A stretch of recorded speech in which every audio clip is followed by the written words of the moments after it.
ಅಹಿಂದ ನಾಯಕತ್ವ ಕುರಿತು ಸಿಎಂ ಹೇಳಿಕೆ ವಿಚಾರ. ಸಿಎಂ ಹೇಳಿಕೆಗೆ ಸಹಮತ ವ್ಯಕ್ತಪಡಿಸಿದ್ದಾರೆ ಸತೀಶ್ ಜಾರಕಿಹೊಳಿ ಅವರು. ಅಹಿಂದ ನಾಯಕತ್ವದ ಬಗ್ಗೆ ಯತೀಂದ್ರ ಹೇಳಿದ್ದು, ಯತೀಂದ್ರ ಸಿಎಂ ಡಿಸಿಎಂ ಪಕ್ಷದ ಅಧ್ಯಕ್ಷ ಎಂದು ಎಲ್ಲೂ ಹೇಳಿಲ್ಲ. ಸಿಎಂ ಸ್ಥಾನಕ್ಕೂ ಅದಕ್ಕೂ ಸಂಬಂಧವೇ ಇಲ್ಲ. ಸಿಎಂ ಸ್ಥಾನನೇ ಬೇರೆ, ಅಹಿಂದ ನಾಯಕತ್ವವೇ ಬೇರೆ. ಸೊ ನೋಡಿ ಯಾವ ರೀತಿಯಾಗಿ ವ್ಯಾಖ್ಯಾನ ಮಾಡಲಾಗ್ತಾ ಇತ್ತು ಅಂತ ಅಂದರೆ ಯತೀಂದ್ರ ಅವರ ಹೇಳಿಕೆಯನ್ನು, ಈ ನಾಯಕತ್ವದ ಬದಲಾವಣೆ ವಿಚಾರ ಮುಂದಿನ ಮುಖ್ಯಮಂತ್ರಿ ಸತೀಶ್ ಜಾರಕಿಹೊಳಿ ಅವರೇ ಅನ್ನೋ ನಿಟ್ಟಿನಲ್ಲಿ ಹೇಳಿಬಿಟ್ಟಿದ್ದಾರೆ.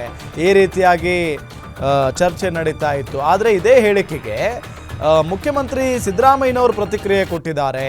ಯತೀಂದ್ರ ಅವರು ಹೇಳಿದ್ದು ಹಂಗಲ್ರಪ್ಪ, ಅದು ಬೇರೆ ಅರ್ಥ ಕೊಡುತ್ತೆ. ಅಂದರೆ ಒಂದು ಕಡೆ ಈಗ ಅಹಿಂದ ನಾಯಕತ್ವದ ಬಗ್ಗೆ ಹೇಳಿಕೆಯನ್ನು ಕೊಟ್ಟಿರೋದು ಯತೀಂದ್ರ ಸಿದ್ದರಾಮಯ್ಯನವರು.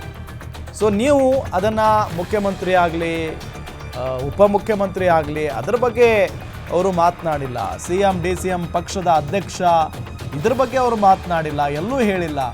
ಸಿಎಂ ಸ್ಥಾನಕ್ಕೂ ಅವರ ಹೇಳಿಕೆಗೂ ಸಂಬಂಧವೇ ಇಲ್ಲ. ಸಿಎಂ ಸ್ಥಾನನೇ ಬೇರೆ, ಅಹಿಂದ ನಾಯಕತ್ವನೇ ಬೇರೆ ಅಂತ ಹೇಳಿ ಬೆಳಗಾವಿಯಲ್ಲಿ ಸಚಿವ ಸತೀಶ್ ಜಾರಕಿಹೊಳಿ ಹೇಳಿಕೆಯನ್ನು ಕೊಟ್ಟಿದ್ದಾರೆ. ಯತೀಂದ್ರ ಅವ್ರು ಹೇಳಿದ್ದು ಅಹಿಂದ ನಾಯಕತ್ವ ಹೇಳಿದಾರೆ ಹೊರತಾಗಿ C M D C M ಅಧ್ಯಕ್ಷ ಅಂತ ಎಲ್ಲಿ ಹೇಳಲ್ಲ. ಅದು ಆ ಥರ ಗೊಂದಲ ನಿರ್ಮಾಣ ಅವಶ್ಯಕತೆ ಇಲ್ಲ. ಯಾಕಂದರೆ ಅವ್ರು ಹೇಳಿದ ಕ್ಲಿಯರೇ ಇದೆ, ಅದು ಪಾರ್ಟಿ ಬಿಟ್ಟು ಅದು ಸಂಘಟನೆ ಆರ್ಗನೈಸೇಷನು.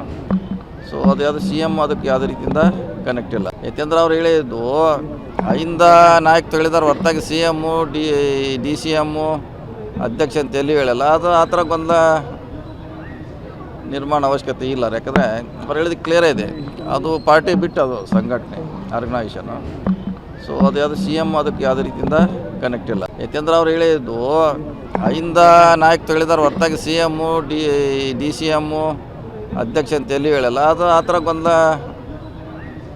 ನಿರ್ಮಾಣ ಅವಶ್ಯಕತೆ ಇಲ್ಲ. ಯಾಕಂದರೆ ಅವ್ರು ಹೇಳಿದ ಕ್ಲಿಯರೇ ಇದೆ, ಅದು ಪಾರ್ಟಿ ಬಿಟ್ಟು ಅದು ಸಂಘಟನೆ ಆರ್ಗನೈಸೇಷನು. ಸೊ ಅದು ಯಾವುದು ಸಿ ಎಮ್